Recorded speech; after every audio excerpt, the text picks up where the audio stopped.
Welcome to the Dating After Divorce podcast. I'm your host, Shade Curry, and I believe every divorced woman deserves a romantic relationship where she feels safe, loved, and cherished. You can create the most amazing life after divorce, and I will teach you how. Welcome back to the Dating After Divorce podcast. I am your host, Shade Curry. I hope your 2025 is amazing so far. So I am recording this on the 14th, which is the same day it's going to go out. And I was just thinking to myself, oh my God, half of January 2025 is basically already gone. So I hope your goals and your plans and your path for 2025 is going as you would want it.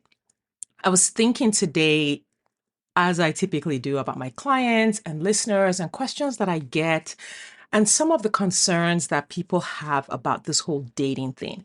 And one of the things I realized was that I think sometimes when we're on the initial side before you've met your partner, when you are in the thick of it, it's not always clear how different a person you are at the beginning of the journey and at the point where you succeed and meet your healthy partner and you're in a relationship that you love. When I look at my journey, when I started out, first time deciding to date after my divorce, getting on the apps from day one to the last day I dated literally for 18 months. I met my partner basically in the 18th month of my dating journey. I was not the same person that started. The woman who started was not the woman who met Kent. They were two different people. And the transformation, the growth, the changes that caused me to meet him at that point, it wasn't just luck. As I was dating and experiencing all the challenges along the way, I was tweaking and improving and growing and changing, as I've talked about, a lot in my posts and my podcast and on my social media. I was in very many change programs along the way. I started in a 12-step program. I went through a narcissistic abuse recovery program. Then I joined a general coaching program. Like I was in all of these programs in that 18-month period. I was attending personal development conferences. I was doing a ton of work. And every bit of work I did incrementally changed me until I became the person who was able to respond and filter and message and behave and attract in the way that I did at the point that I met my husband. And so today I just kind of want to lay out a little bit of that so that, some of you who are beating yourselves up, you're not beating yourselves up because it's not the time that passes that causes you to meet your partner, and it's not the apps and it's not the people out there. It is the changes that you need to make. And so the women that I talk to are usually like very serious about meeting a partner. They're not really like trying to date casually, like forever, even if they date casually, temporarily. They're really serious about meeting someone amazing. They want real results.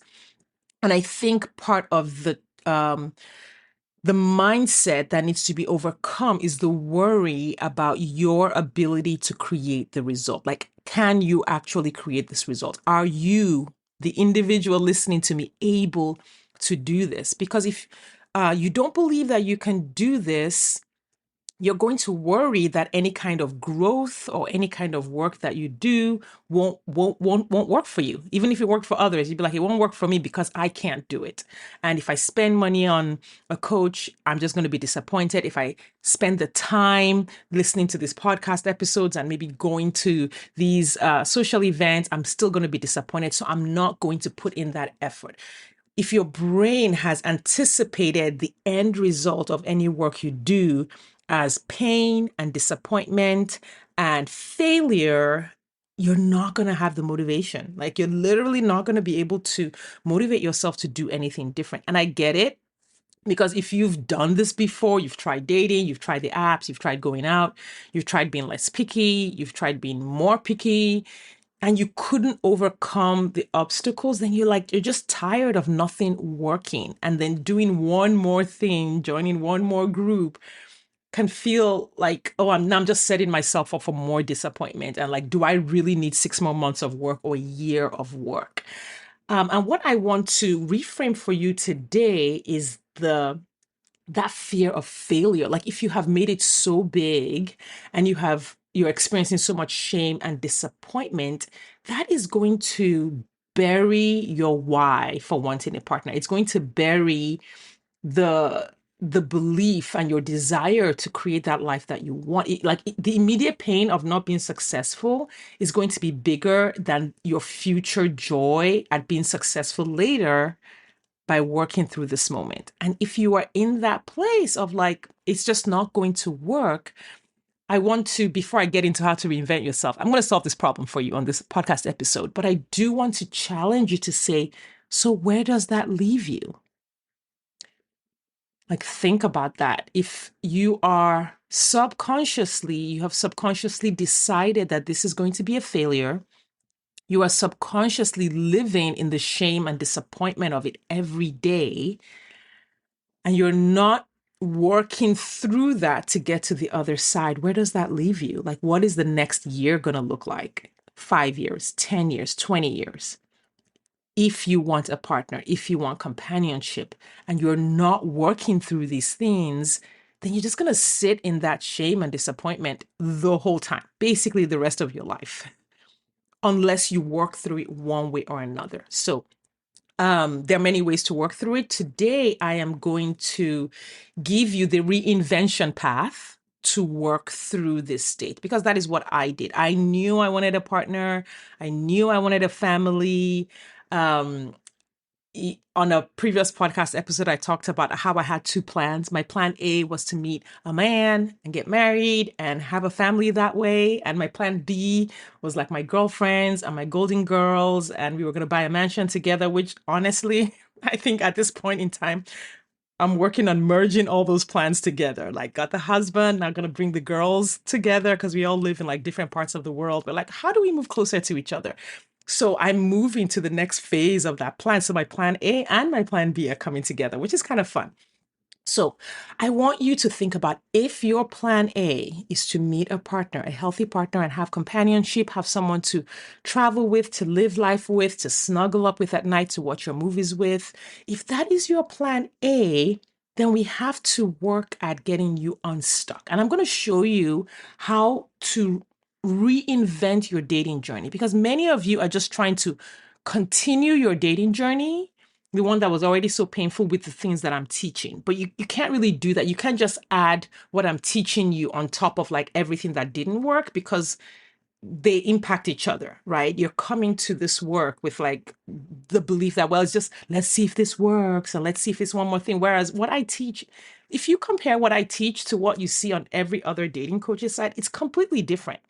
It's not for everyone, right? It's for a particular kind of woman who is like independent and um strong and successful, and really doesn't want to let go of that independence and wants to have companionship and love within that independent self that she has. Like, I call women who are powerful to find love without changing who they are. So you won't find me talking about playing games or all of like, be more feminine and soft, and so that he can, no, that stuff works for some people. But what I teach is really more a practical thing that's not mysterious. It's not magical. It's not something you can't wrap your mind around and you wonder if it's going to work for you or not. But it does require growth and transformation, creating more confidence, more boldness, taking more action, being more strategic in order to get the result. And so I see a lot of people trying to motivate themselves to date, kind of staying in the fairy tale side of things, but not building the real skills that they need to make it happen. Like, they don't know how to break it down into the small specific wins that move them forward. And this is the work that we do in the Dating After Divorce Academy. Like, we literally break it down for each person. What needs to happen in your state, in your city? What are the characteristics of the people around you? What are you looking for within that city? Okay, here's how we think it's going to work. Here's what we need to tweak. Here's how many dates you need to go to. Some people need to go to more in-person events. Some people need to do more on the app. It literally depends. But you have to be like in your own journey, breaking things down with a plan and understanding the skills that you need, and then understanding the person that you need to be and start growing towards that person. Because the disconnect that I see on the internet is that people want a partner, right? They want a partner.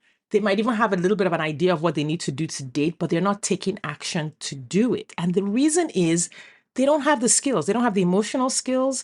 They don't have the social skills. They don't have the dating skills. Like everything is just this mystery, and they're just like throwing spaghetti at the wall, right?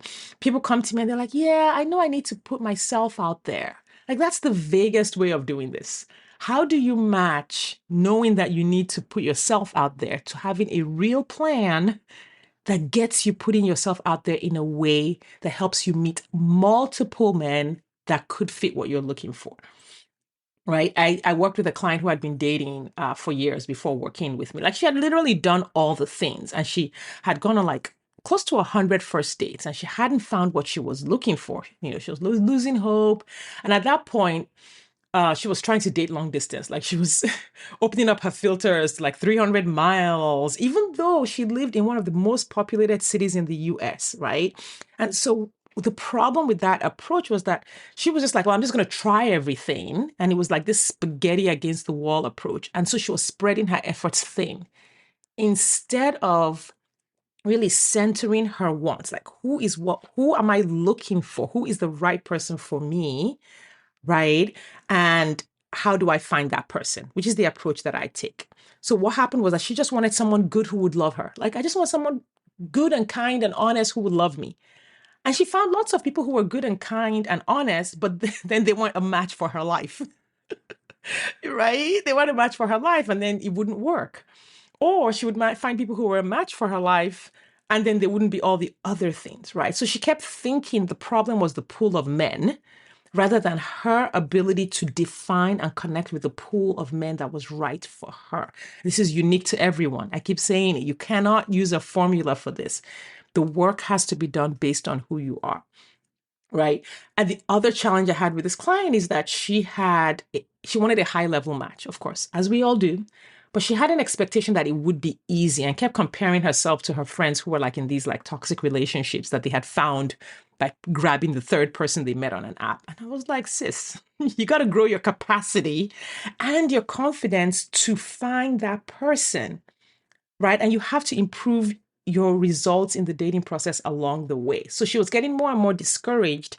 And the more discouraged she got, the worse her results in dating got, because she didn't realize the growth that had to happen as she was doing this. And then finally, the last thing that we ended up working on was like her view of herself, her life, her value, her attractiveness was kind of low. Right. And so we worked on how she was using the dating journey to confirm all of her insecurities about herself. Right. And so we do a lot of this work in the self-discovery part of my program, in the core values part of the program, setting the goal, the intention, the vision. Right. And when she met her partner, it was because she had redefined clearly what that partner would look like, how she was going to get there. We created her first plan, right? And once that plan was in motion, that the plan she started with when we started working together wasn't the plan that got the guy, but it was the first plan that got her taking action. And then we started tweaking it based on her results until we hit the sweet spot. And once we got that, oh my goodness, it was like within a very short amount of time. Most people want the perfect plan immediately. People want to come and say, okay, let me look at this plan. All right, this is the plan that's going to get me the partner. I'm going to go on the apps and I'm going to go on 20 dates, and then that's going to be the person. And then when that doesn't work, they're like, oh, the apps don't work. But did you fix the plan? Did you evaluate? Did you tweak it? Did you see what worked, what didn't work? Did you change things? Did you move things around based on the results that you were getting, right? And so that's super important. And to do that, to create that kind of plan, we have to like almost like burn everything you've been doing to the ground and start over with a new mindset, a new way of looking at things, and a new attitude towards yourself and the dating journey. Otherwise, your why is going to get buried, your desire is going to get buried. You'll start to get tired along the way. You'll start to overattach to someone who isn't right for you because it's convenient, or you'll want to overlook red flags because you're just so tired. You want to slip into scarcity mode and be like, maybe this is the best that I can get. But by defining things clearly, taking the time to do this, we're able to like really solidify your why. Like, okay, this is what I'm going for. And it might not be easy, and you'll be able to hold space for the frustrations that are along the way and maybe some of the challenges along the way. And I'm going to talk about that when I discuss the 7 steps to reinvention in just a minute. But in changing this approach, you'll have a clear intention, right? You won't be looking at dating the same way, right? You'll have a clear point A and where you want to be at the end of it, and the path will be clear. So in order to do this, it requires a lot of self-reflection, and not self-reflection in like, what are you doing wrong? You will come to me and say, oh, I messed this up and I messed that up and I did that wrong. And I'm like, no, this is just what it looks like.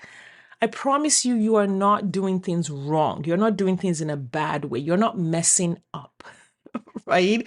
There is nothing wrong with you. And that shame that comes from beating ourselves up really holds a lot of people back when they're dating.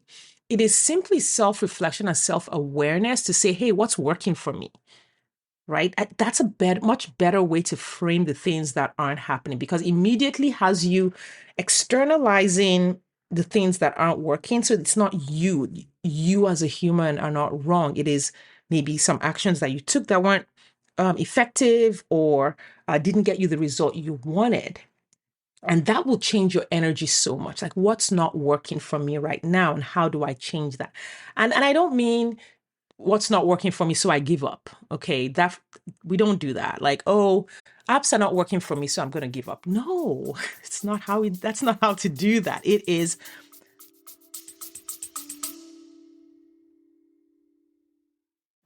Do you wonder exactly how divorced women just like you are meeting eligible men who want a real relationship and a commitment? They're doing it by dating with their core values.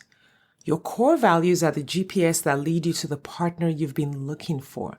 When you use your core values on dating apps, text messages, and at social events, you will easily connect with your true match partner without chasing, settling, or wasting time with non-committal men. I have taught exactly how to do this in the 2-hour Core Values Dating Blueprint course available on my website, shadecurry.com/dating. That's SADECURRY.com/dating. You will learn exactly how to identify your core values and use them on your dating profile, how to ask the right questions via text, and how to tell the right stories on dates, so that you attract the right people and repel those who aren't right for you. If you're ready to meet your true match, hop over to shadecurry.com/dating or click the link in the show notes. Now back to the episode. How I've been using the apps hasn't worked. What can I change? How can I tweak this? What has worked? What hasn't worked? What can I do better? But without pointing the finger at yourself. It's like a completely different way of looking at things. And it's so important because, again, when you look at a society, there's just so much judgment for women who are dating, so much judgment for women on the apps. If your friends who have given up on the apps are probably telling you, well, why are you still on the apps? Why are you still doing this? I wouldn't be on the apps. A good guy wouldn't be on the apps. So all of that judgment creates shame.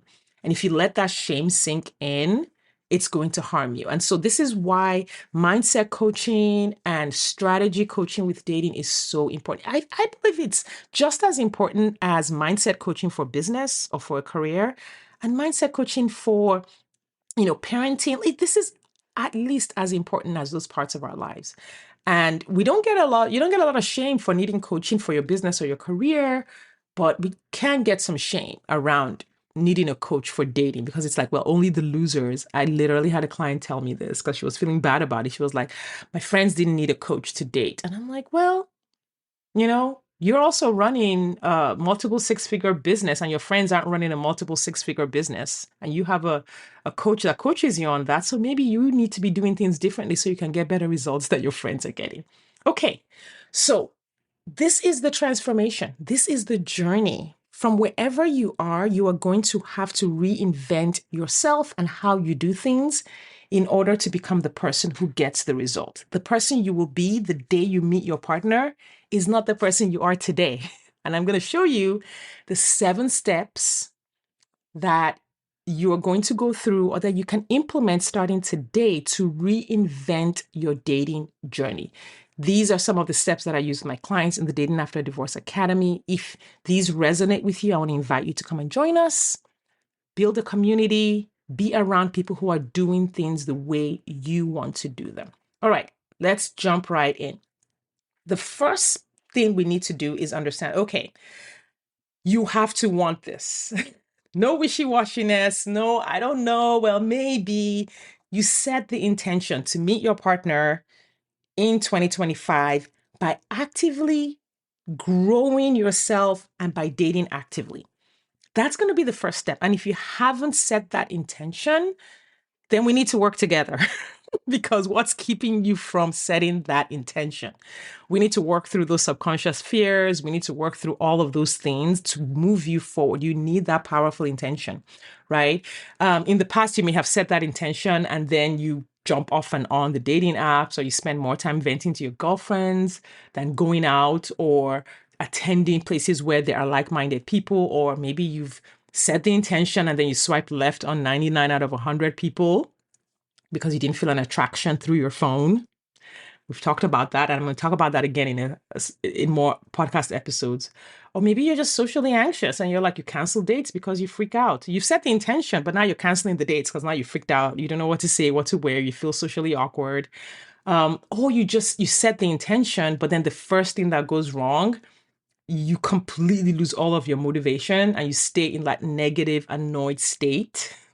And you join in on social media sites where people are in the negative state.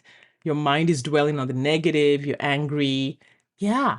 So if you set an intention and then you do all these things that I've just mentioned, it makes sense that you haven't met your partner yet. In order to change this, you got to change the person that you are, how you do things, and create a system that keeps you going through this growth and transformation. It is a radical change. It's not a small change. It's not a small tweak. We make small tweaks along the way, but the change, the overall transformation is radical. You are a new person. You are a different person to create a new set of results. You can't keep doing the same things you've always done and expect a different set of results, right?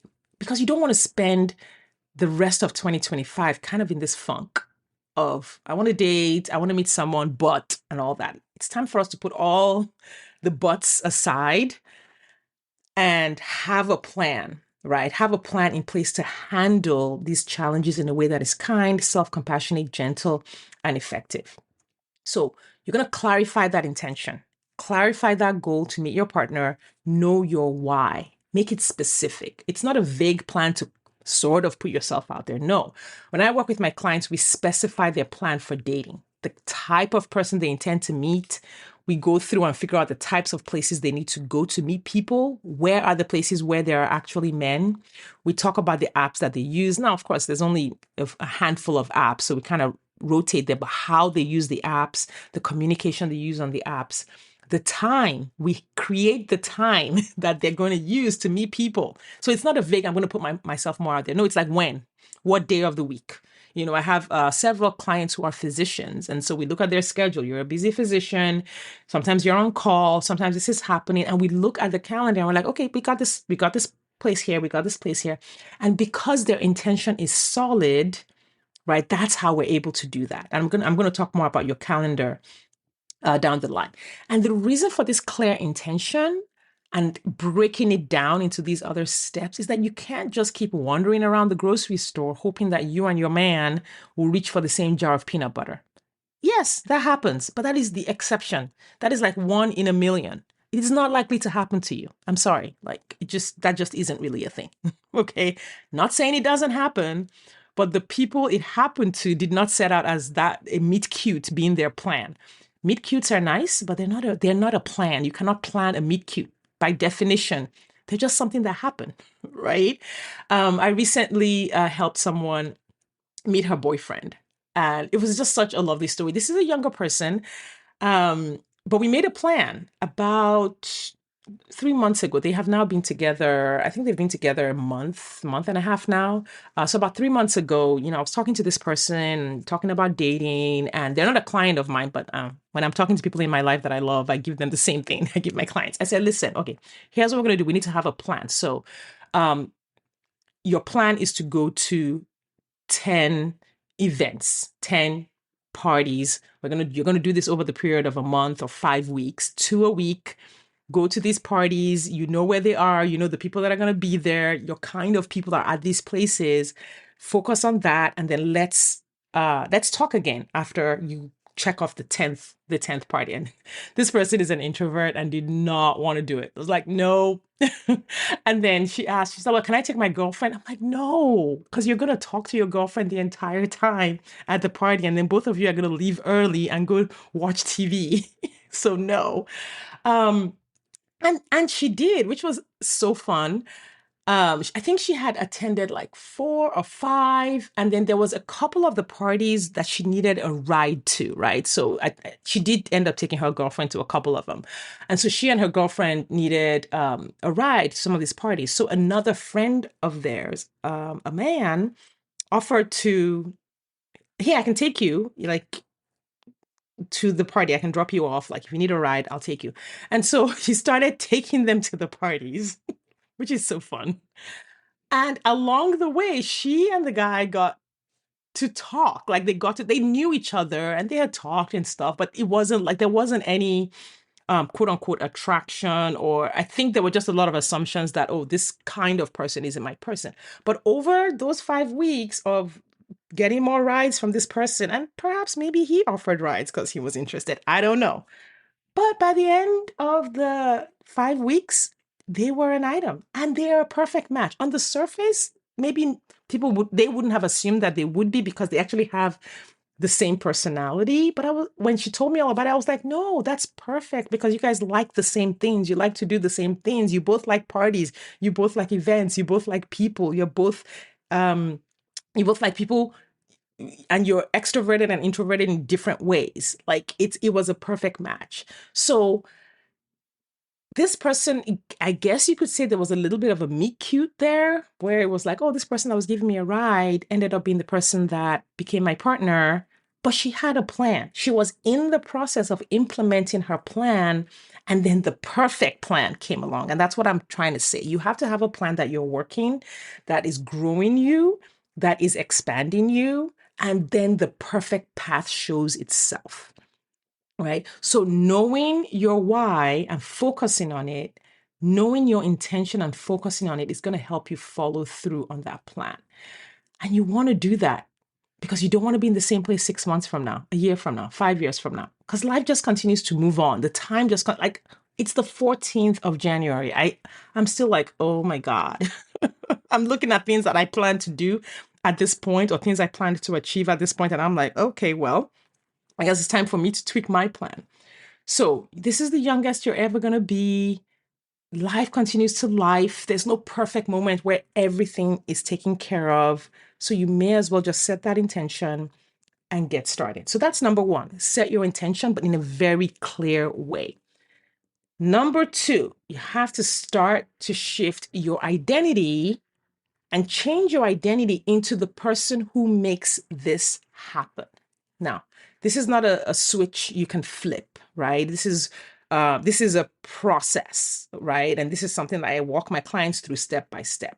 And I walk myself through this in areas where I am still doing the work. So this podcast is a perfect example. I now have over 200 podcast episodes here. But the person I was when I started this podcast is not the person I am now. Like at the beginning, I was like, do people want this? Does anyone want to listen to it? I'm not sure. How many episodes will I be? Right? Like, and I remember when I actually had two coaches that helped me with this. One coach was the person who taught me how to do the technical side, how to record and all of the things, how to set things up, how to publish, all of the things. Portia Scott, God bless you. So she taught me all of the technical parts. And then I had my mindset coach who coached me just kind of like all of my concerns and fears about this podcast. And I remember every time, because I literally was coaching with her every week.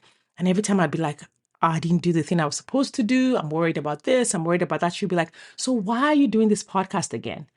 And I kid you not, this is back in 2021. My answer was always, I didn't have this help when I was dating after divorce. I don't see anything out there that really, really talks about these things that help me. And I'm thinking about the other women who are divorced and who want a new partner. And I want to put this out there for them. And every single time I came back to that why, and it kept me going. It didn't make it easy. I still had a lot of anxious thoughts and but it helped me move through them. And even now, sometimes I don't always feel inspired to record. Like it's a lot easier now. Like I can, jump in and like talk about this. I've been talking about it for years and years now. But I still have systems that help me follow through. I have my calendar system. I have my daily routine. I have my review and outlining process. These are things that have become a part of my identity. I am now a podcast host. At that point, when I was starting out, I was a person who was starting a podcast to see how it goes. And now I'm a podcast host, right? I have podcast guests. I have podcast listeners. Like I have a body of work that is out there. And I am one of the people who has overcome the problem of starting a podcast. I have thousands of downloads every month. So it's a completely different place than where I was. And this is the journey you're going to have to go through too. You're going to have to go through the journey of going from the person who has not solved the dating problem to the person who has overcome the dating problem. And the process in between, like when you're working on your mindset and working on your strategy, is the journey to become that new person. You have to start thinking about what needs to change in my life for me to be that person. How would that person who has succeeded look at this problem? So I teach my clients in my program when I'm coaching them to look at their current problems from the future. Like in the future, when you're happily remarried and happily partnered, what will you be thinking about this moment right now? Like, are you going to be thinking, yeah, you should definitely quit? No, because when I look back at the men who like ghosted me or the weirdos or the ones who future faked or the ones who lied, I encountered all of that. I don't care about those guys anymore. Like, whatever. They were a worthy stepping stone to have the life that I have now.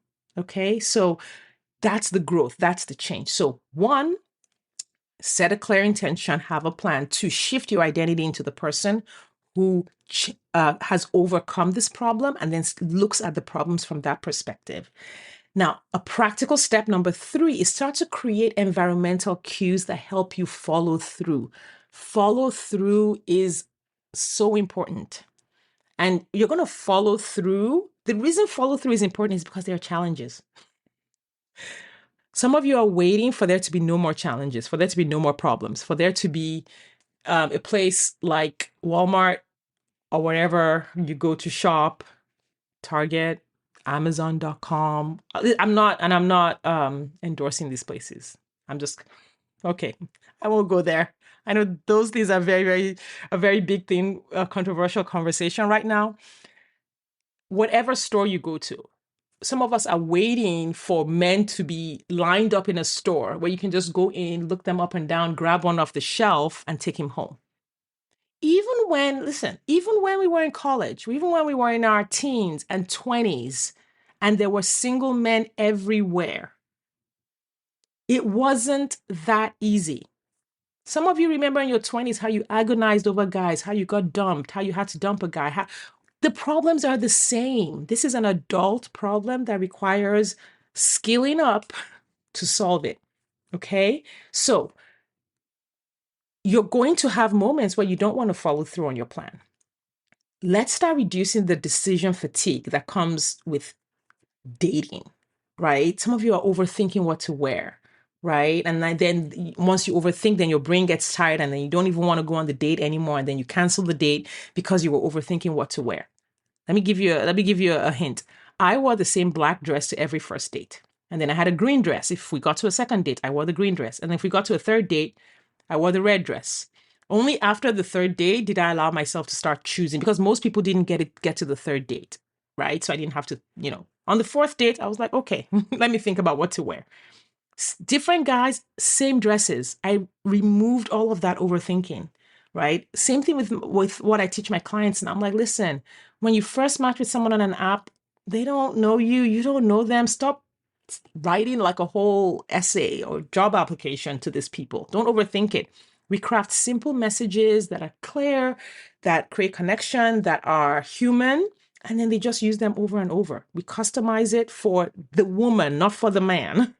And that makes messaging in the early stages a breeze. Like, we create all of these cues and shortcuts to make it easier. And that makes it easy to follow through, right? Prep ahead of time.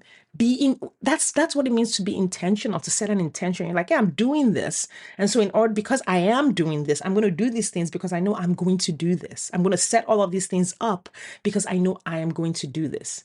Buy the tickets to the events ahead of time. Sign up for the gym. I have a client who met a lot of guys through a climbing gym that she joined last year, right?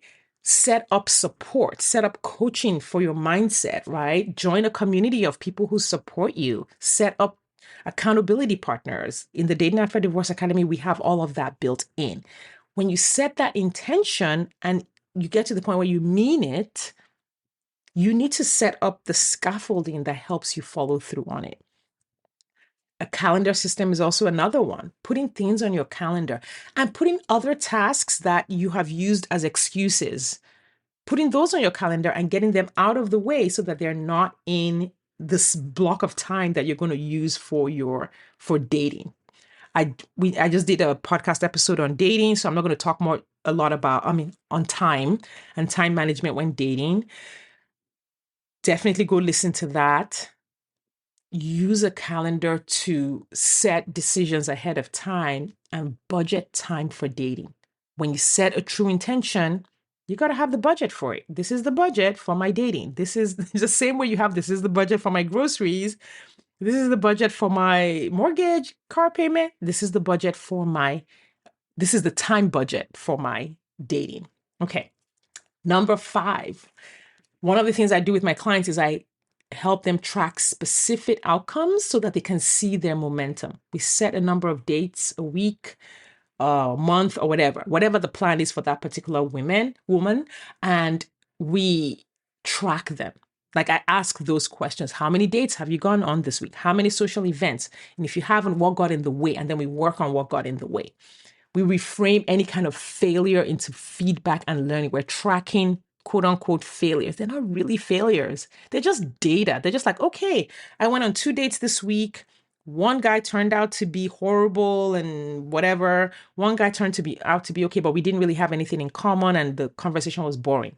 We don't make that seem, oh my God, there's all these men out there and it's so terrible and so horrible. That is not what you do. That's data. Okay, then we look at the guy.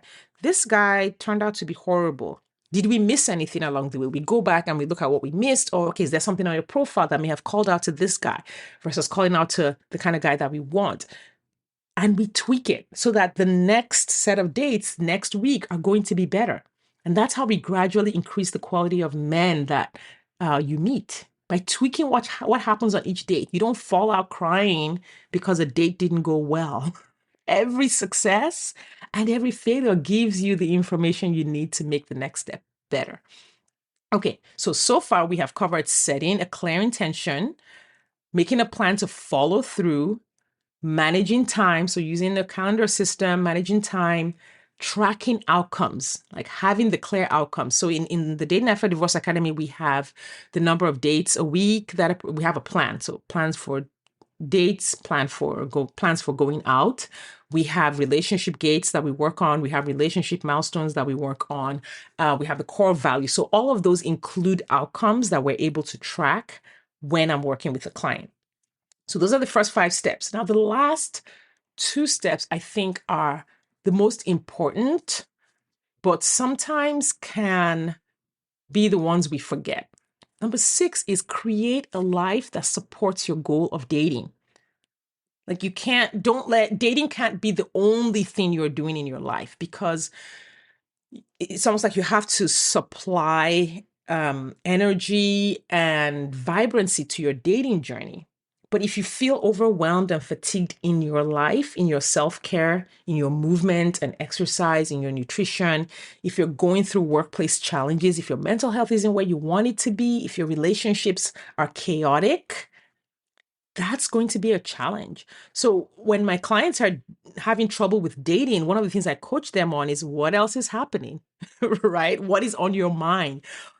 I remember this particular coaching session with a client, and she was like, I forgot to check the dating app. And I was like, huh, that's interesting. That usually doesn't happen. Like someone forgetting to pick up the app and open it for like almost a whole week. I was like, do you know why you forgot? And then we realized that these other things were happening in her life. So it wasn't, oh, you forgot. Okay, make sure you remember. It's like, no, like if you set a clear intention and you forgot, that means that your brain was working on something else. And maybe we need to help your brain out working on that thing.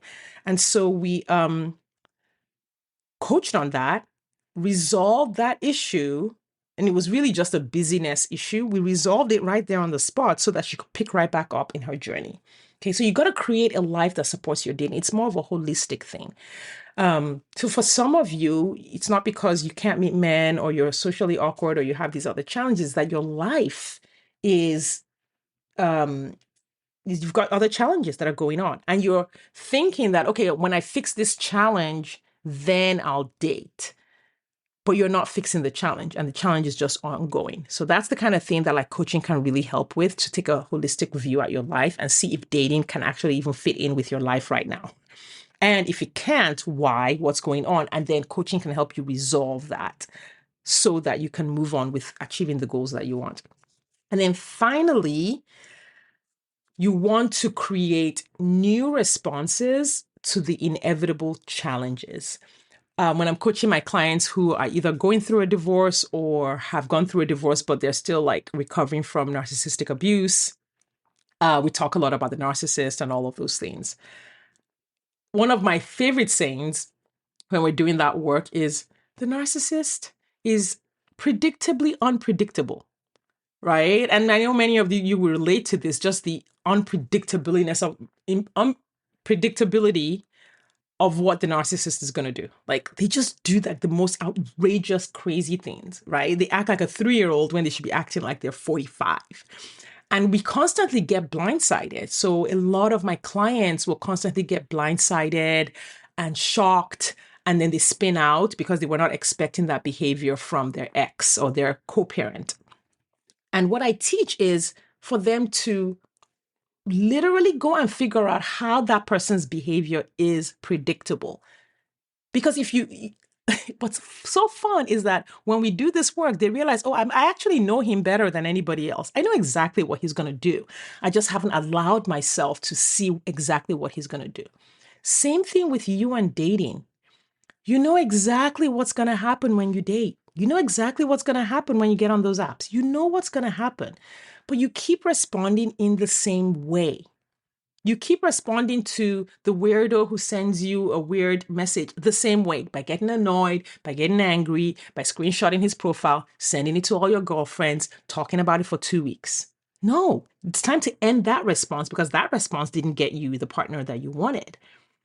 What is the new response the next time someone sends you a weird message that is going to help you move forward faster, right? And that response might be a new mindset, a new affirmation. It might be just bless and block and bless. What is the saying that people are saying these days?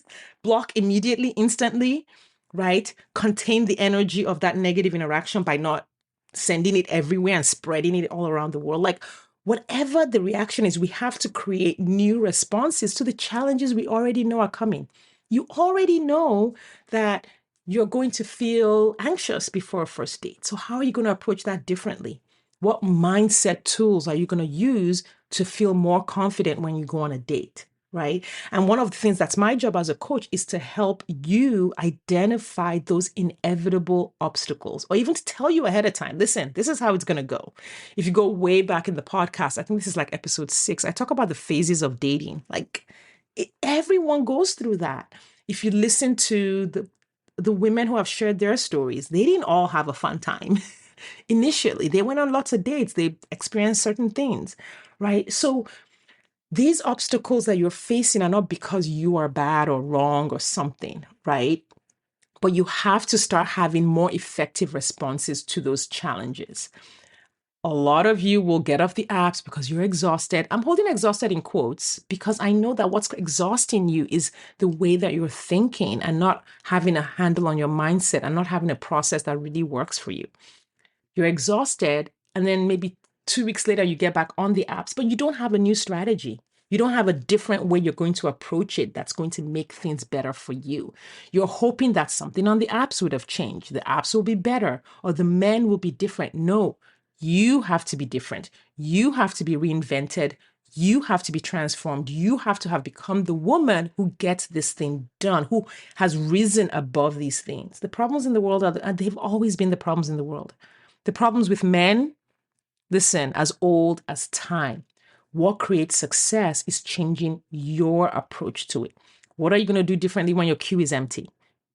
Instead of spiraling into despair and ruminating on how you'll never find someone, that's not helpful, right? What are the resources that you're going to use? What are the conversations that you're going to have? What is the coaching you're going to get that gets you over that inevitable moment when your queue is empty?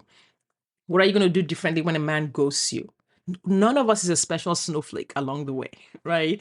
And what are you going to do differently if you make a mistake? If you say something that you're like, oh God, I shouldn't have said that. Are you going to beat yourself up like you have in the past? Or are you going to learn to treat yourself with kindness and compassion and love and gentleness and, soothe your own nervous system and work through maybe the trauma that got triggered by that, if it reminded you of something in the past? All of those things are part of reinventing because now your actions are different. Not just your base actions of being on the apps, but your response actions to the things that happen in life. This is what makes the absolute difference. This is how you change, is by changing the way you think when something happens in the world, by changing the way you act when those things happen in the world. Of course, in between those two, there's processing your emotions, there's handling the emotions, there's a self-awareness, self-love, self-connection, all of the things, right? There are all of these step-by-step things you need to do along the way. And sometimes this is why for some people, the work can take a few months, can take 6 months. For some people, it can take a year. For some people, it can take 2 weeks. But what difference does it make? 2 weeks is going to pass. It's now the 14th of January. January 30 is going to come one way or another. June 2025 is going to come one way or another. December 2025 is going to come one way or another.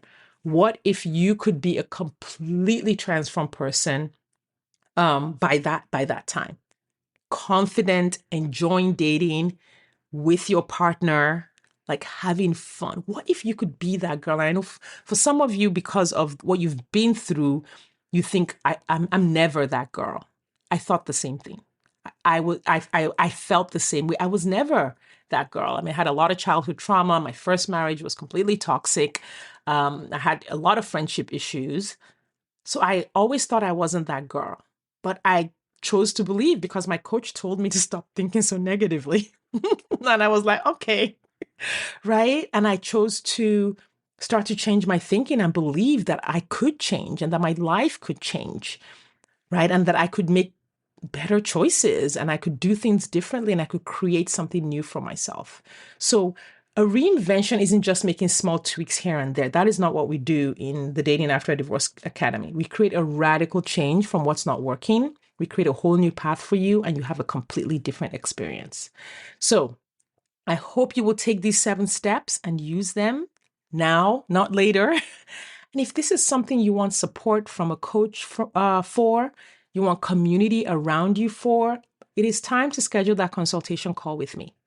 You can either work with me one-on-one or you can join the Dating After Divorce Academy. The link is in the show notes, or if you are listening while driving or something, it is shadecurry.com, SADECURRY.com. And you can go to schedule appointment and book a call with me. Your consultation call is completely free. You don't have to be ready to purchase the Academy on that call, but I would love to have all of your questions answered and to walk you through whether or not this is going to be right for you. All right, I want to thank you all for your time and attention. I will see you next time. Thanks for listening today. If you are ready to get married after divorce, I want to invite you to download my free 8-video training specifically designed to help divorced women date with ease and get married again. Head over to shadecurry.com to get started. That's SADECURRY.com. I'll see you inside.